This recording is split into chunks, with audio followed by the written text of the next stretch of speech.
अभी हमारे पास एक क्वेश्चन है जिसमें कि हमें अल्फ़ा से लेकर अल्फ़ा एन तक यानी अल्फ़ा 1 से लेकर अल्फ़ा एन तक रूट दिए हुए हैं इस इक्वेशन के, और हमें वो इक्वेशन फाइंड करनी है जिसके कि रूट होंगे बीटा 1 से लेकर बीटा एन तक। ठीक है, तो सबसे पहले तो मैं आपको एक कंसेप्ट बताता हूँ।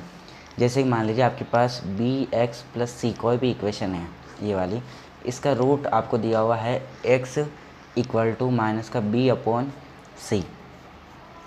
ठीक है, नहीं, माइनस का सी अपॉन बी, ये आपको इसका रूट दिया हुआ है। तो इसका फैक्टर क्या हो जाएगा? अब आप सोचेंगे कि भाई साहब फैक्टर तो हमने यही जाना है एक्स प्लस सी अपॉन बी, यानी कि इसको इस साइड ले आएंगे तो हमारे पास ये वाला फैक्टर हो जाएगा। लेकिन इसकी एक और साइड होती है, अगर आप इस एक्स को उधर ले जाते हैं यानी माइनस का सी बाई बी माइनस का एक्स, ये भी इसका एक फैक्टर होगा। लेकिन हमें केवल स्कूल में क्या सिखाया गया था 9th-10th में कि भाई साहब ये वाला फैक्टर, हमें ये वाली साइड कभी बताई नहीं गई, लेकिन ये वाली साइड आज यहाँ पे काम में आएगी। ठीक है, तो ऐसा भी फैक्टर हम बना सकते हैं, ये भी फैक्टर है, ये भी फैक्टर है। ठीक है, अब जब सॉल्व करोगे तो दोनों का आंसर सेम ही आएगा। ठीक है, तो दोनों ही फैक्टर हैं, किसी भी तरह का आप फैक्टर यूज़ में ले सकते हैं। आप चाहे तो ये लें, आप चाहे तो ये लें, हम ये वाला फैक्टर यूज़ में लेंगे इस प्रकार का। ठीक है, तो चलिए शुरू करते हैं।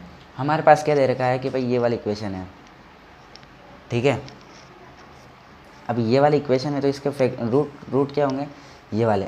अब ये जो अल्फ़ा 1 से लेकर अल्फ़ा एन तक जो रूट है इनके फैक्टर बना दे तो क्या हो जाएगा?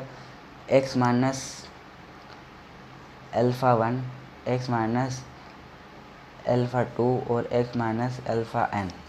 ठीक है, और ये किसके बराबर होंगे? अब देखो फैक्टर को जो हम मल्टीप्लाई करते हैं तो वो उसकी इक्वेशन के बराबर होते हैं। ठीक है, तो ये देखो b1 माइनस एक्स यानी beta 1 minus X, beta 2 minus X and up to beta n minus X plus का a।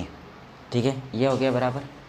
इतनी बात आई समझ। अब देखना, अगर मैं इस a को इधर ले आऊँ, ठीक है, अगर मैं इस a को इधर ले आऊँ तो क्या हो जाएगा यार?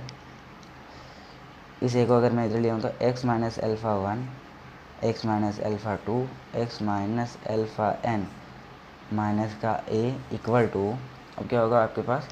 अब देखना, अब देखो beta 1 minus X and beta 2 minus X and beta N up to beta N minus X. अब देखो जो मैंने आपको चीज़ बताई थी, अगर इस फैक्टर को कैसे बनाया होगा आप सोचो ज़रा।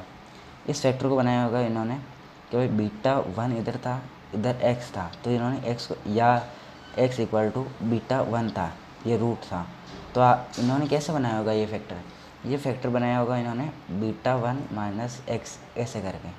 ठीक है, ये क्या हो गया? फैक्टर हो गया। तो अब देखो फैक्टर का मल्टीप्लाई करने पर, ठीक है, क्या आती है? फैक्टर से मल्टीप्लाई करने पर क्या आता है? इक्वेशन आती है, जिस इक्वेशन के वो फैक्टर होते हैं, तो इनका मल्टीप्लाई कर रहे हैं तो ये किन के बराबर आ रहे हैं? इस इक्वेशन के। तो हमारी जो रिक्वायर्ड इक्वेशन हो जाएगी वो हो जाएगी ये वाली। ठीक है, एक सेकंड रुको। Alpha 1 X minus alpha 2 minus alpha N up to minus का a equal to 0 is our required equation, जिसके कि रूट होंगे हुज रूट आर बीटा 1 से लेकर बीटा n तक। ठीक है,